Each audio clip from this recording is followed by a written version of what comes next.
안녕하세요, 여러분. 오늘부터 레위기 강의 첫 번째 번제에 대해서 알아보려고 합니다.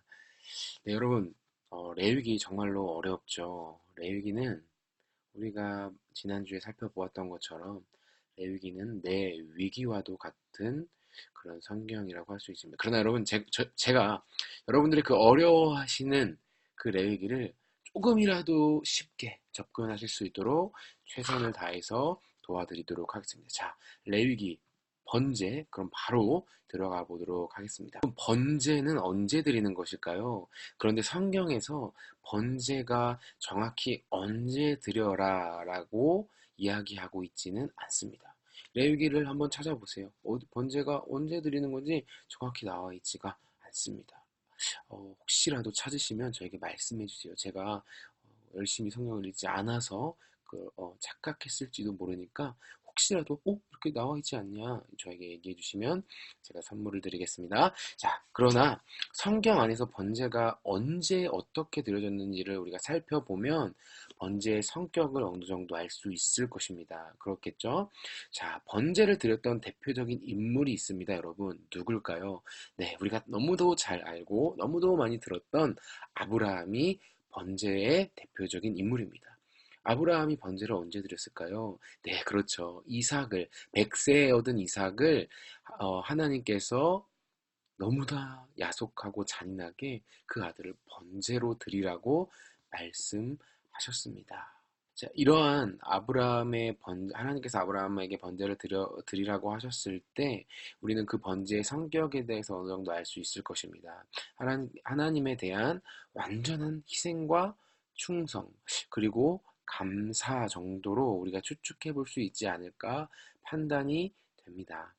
자, 그리고 또 한 사람이 있는데요. 노아가 홍수가 끝난 뒤에 땅에 처음 나왔을 때 하나님께서 그에게 번제를 드리라고 하여서 번제를 드렸습니다. 이 외에도 수많은 번제들이 구약 성경 안에는 등장하고 있습니다. 제가 여러분들에게 드리는 유인물에 몇 가지 더 올려드렸으니까 한번 그 성경을 찾아서 어느 상황에서 번제를 드렸는지 찾아보시면 조금 더 깊은 통찰이 있을 것이라고 생각이 됩니다. 자, 두 번째로는요, 여러분, 제사에 청중이 있다라는 사실입니다. 무슨 말이냐? 제사는 무조건 제사장에게만 하나님께서 요구하시는 것이 아니냐라고 우리가 생각할 수가 있을 것 같은데요. 그렇지가 않습니다. 레위기 1장부터 6장 7절까지를 우리가 살펴보면 주청중, 그 얘기를 하나님께서 누구에게 하고 계시냐면요. 바로 이스라엘 자손들, 그러니까 즉 봉헌자들에게 하나님께서 이 말씀을 주고 계십니다. 자, 그렇다면 6장 8절부터 7장 36절까지는 누구에게 말씀하고 계실까요? 그렇죠. 아론과 그의 자손들, 즉 제사장들에게 하나님께서 말씀하고 계십니다. 그러니까 제사의 방법이 성격이 조금 다르다. 앞에는 이스라엘 자손들, 즉 봉헌자들이 드리는 제사에 대한 특징이고 뒤에는 제사장들이 하나님께 드리는 제사라는 그런 구분이 있다라는 것을 조금 기억해 주셨으면 좋겠습니다.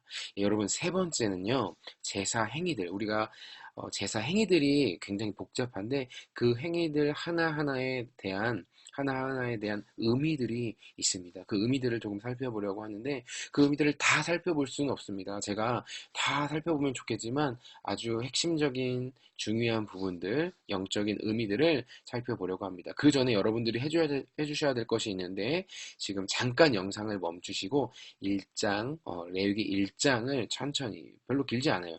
한번 천천히 읽어보시고 하나님이 누구에게 하시는지, 그리고 그것이 조금 구분이 있습니다. 구분을 한번 나름대로 지어보시면 좋을 것 같습니다. 네, 여러분 읽고 오셨나요? 자, 그럼 첫 번째로 저희가 확인해 볼 것은 소 번제입니다. 두 번째는 누구의 번제죠? 네, 네 발 달린 짐승의 번제입니다. 세 번째는 네, 우리 비둘기 있죠? 그 새 번제, 이 세 가지를 살펴보려고 합니다. 먼저 첫 번째로 소 번제에 나타나는 특징은 흠이 없는 수컷으로 드리라라는 것입니다. 자, 이 제사를 드리는 사람이 도달해야 할 이상인 완전함을 상징합니다. 여러분들이 읽으신 본문에서 봉헌자는 안수를 통해서 그 자신과 이 재물이 동일시되는 것입니다. 즉, 하나님 앞에서 죄로부터 자유롭지 못한 그가 완전하게 흠이 없는 재물의 안수함을 통해서 자신과 재물을 동일시하게 되는 것입니다. 네, 재물의 완전함은 그의 불완전함을 봉헌자, 이제 우리 봉헌자를 봉헌자의 불완전함을 대신하며 또 그가 제사를 통해서 회복해야 될 목표를 나타내 주는 것입니다. 네, 구약의 제사법이 꿈꾸는 목표는 결국 봉헌자 자신이 흠이 없어짐으로써 더 이상 흠 없는 제물을 대신 바쳐야 할 필요가 없게 되는 상태에 이르게 되는 것입니다. 그러나 그것은 죄가 많은 우리가는 할 수가 없는 것이죠. 결국 그 목표는 예수 그리스도를 통해서만 성취가 되는 것입니다. 네, 이렇게 흠 없는 수컷에 대한 의미를 살펴보았습니다. 네, 두 번째로는 5절에 보면 회막문이 있습니다. 네, 제단을 성경에서 자주 여호와 앞이라는 말이나 아니면 회막문이라는 표현으로 언급하고 있습니다. 제사법에서 단이라고 좁혀서 말하지 않고 회막 입구라고 표현을 즐겼습니다. 일반 백성들은 이 재물을 가지고 회막문을 넘어서서 그 안으로 들어갈 수 없습니다. 알고 계시죠? 누구만 들어갈 수 있죠? 예, 대제사장만 들어갈 수가 있습니다. 원래 이 일반 백성들은 제사를 드릴 때를 제외하고는 그러니까 성막들이 먼저 이렇게 쳐져 있고 그 안쪽에 또 그 지성소가 이렇게 성소가 안에 있는 거잖아요. 네, 그 뜰 안에 들어가는 것조차 허락되지 않았습니다. 그런 상태에서 이들이 하나님의 임재 앞으로 다가갈 수 있게 허락된 가장 깊은 곳이 어디냐? 바로 이 회막문 앞쪽의 영역이라는 것입니다. 그 너머의 영역을 침범하면 어떻게 되죠? 네, 죽음으로 다스려지게 됩니다. 그러므로 여호와 앞과 회막문이 강조되고 있는 이유는 결국 제사란 것의 궁극적 목적이 단순히 제사가 제사에 드려지는 것이 아니라 그것을 통해서 하나님과의 관계 회복을 원하는 것이기 때문입니다. 네, 이렇게 회막문의 의미를 살펴봤고요. 마지막으로 봉헌자도 이 제사에 있어서 함께 했다라는 것입니다. 제가 이 페이지에 보시면 박스를 하나 표에다가 준비를 해놨습니다. 저도 이번에 좀 아주 충격적이었었는데 굉장히 많은 영역에서 봉헌자들이 제사장을 돕는 역할을 하고 있는 것을 통해서 무엇을 우리가 알 수 있냐면 제사는 결국 제사장 혼자서만 드리는 것이 아니다라는 것입니다. 우리가 예배를 드릴 때도 마찬가지입니다. 전도사 아니면 목사 이런 교역자들 위주의 예배가 다 끝나는 것이 아니라 누가 결국 함께 해야 되는 것입니까? 네, 바로 여러분, 우리 성도님들이 예배에 함께 적극적으로 참여해야 한다는 것을 우리는 이것을 통해서 알 수가 있습니다. 네, 그 자세한 내용들은 표를 한번 살펴보셨으면 좋겠고요. 네, 조금 다른 특별한 게 있다면 새의 번제의 경우는 봉헌자가 관여하는 것이 거의 없습니다. 왜냐하면 새가 조그마잖아요. 그래서 그 작은 새를 이렇게 영역을 나눠서 제사장과 봉헌자가 역할을 나누어서 한다는 것 자체가 번거롭기 때문에 아마도 이렇게 하고 있다라는 것을 다른 학자들을 통해서 살펴보았습니다. 네, 우리 그러면 네 발 짐승의 번제는요, 사실 그렇게 크게 특별한 것은 없습니다. 네, 그리고 그 마지막 새의 번제는요, 조금 특별한 것이 있다면, 사실 특별한 것은 아니라 다른 소와 네 발 짐승 번제와 동일하게 공통점으로 들어가 있는 표현이 하나 있는데 그게 바로 뭐냐면 이는 화제라 곧 여호와께 향기로운 냄새니라.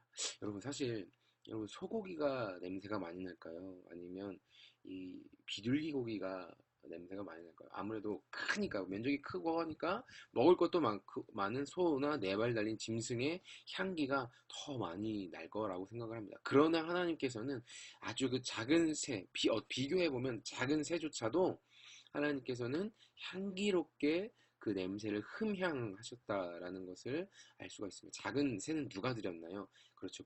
가난한 사람들을 위한 제사였잖아요. 하나님께서는 가난한 사람들의 제사 역시도 무시하지 않으시고 흠양하여 받으신다라는 것을 통해서 하나님께서 얼마나 우리를 사랑하시는지를 깨달을 수가 있습니다. 네, 우리 이렇게 어, 짧고 굵게 번제에 대해서 한번 살펴보았습니다. 여러분들 이렇게 제가 드리는 영상이 여러분들에게 얼마나 유익하고 도움이 될지는 사실 잘 모르겠습니다. 저도 처음 하는 거라서 부디 많은 도움이 되었기를 바랍니다. 네, 마지막으로 우리 아이들과 함께 적용을 위한 질문을 준비해 봤습니다. 위의 내용들을 통해서 제사는 반드시 대가 지불이 필요하다는 것을 우리가 확인했습니다. 시간과 돈과 분명히 하나님께 드려야 될 것들이 많이 있습니다. 그럼 우리 아이들은 하나님께 예배 나올 때 지금 어떤 대가를 지불하고 있는지를 한번 체크해 주시면 좋을 것 같습니다. 사실 아이들에게 교회 나오는 것도 어찌 보면 엄청난 대가 지불이지만 우리가 하나님 앞에 나오는 것에 대한 무게를 이 번제를 통해서 조금 더 그 의미를 우리 아이들이 잘 알 수 있도록 기도로 준비해 주셨으면 좋겠습니다. 네, 두 번째 적용 질문은요. 제사는 제사장이 혼자서 드리는 그런 세레모니, 그런 행사, 의식이 아니었다라는 것을 확인할 수가 있습니다. 마찬가지로 우리가 지금 드리고 있는 예배 역시도 저 혼자서 아니면 목사님 혼자서 드리는 것이 결코 아니라는 것입니다. 그렇다면 우리 아이들이 이제 앞으로 나는 어떻게 예배에 임할 수 있을 것인지에 대해서 점검해 주시고 함께 기도로 마무리해 주시면 좋을 것 같습니다. 이상으로 짧지만 조금 지루했을 수도 있을 것 같아요. 여러분들 저도 한번 제가 촬영한 거 한번 돌려보면서 조금 더 멋진, 조금 더 유익하고 조금 더 즐거운 내용을 가지고 다시 한번 찾아뵙겠습니다. 여러분 우리 중등부 할 수 있다. 캔캔캔 기억하시죠? 안 된다 하지 말고 아니라 하지 말고 어떻게? 캔캔캔 2019 세워지리라. 하나님께서 중등부를 세워주실 것입니다.